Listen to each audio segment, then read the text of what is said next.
Welcome to Luca is a Billionaire, where the only thing I invest in is your answers. You start by confirming prerequisites and taking immediate action. Make sure the Google Home is plugged in and the LED indicates startup. Then open the Google Home app on your phone and sign into the same Google account.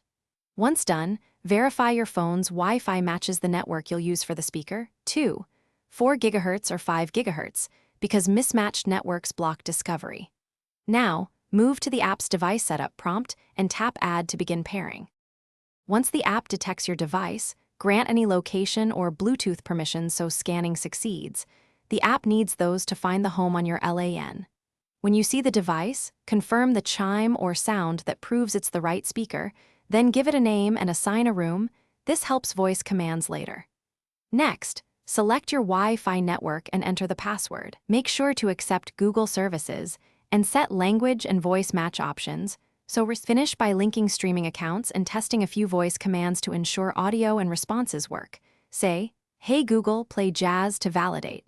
Adjust speaker volume and apply any firmware updates the app suggests, because updates often fix connectivity problems. Set up routines or default services for quicker control. If the setup fails, try one key troubleshooting tip. Reboot your router and the Google Home, wait 30 seconds. Then restart the app and attempt setup again. This clears common network. Thanks for watching and please subscribe. It's the best investment you'll ever make.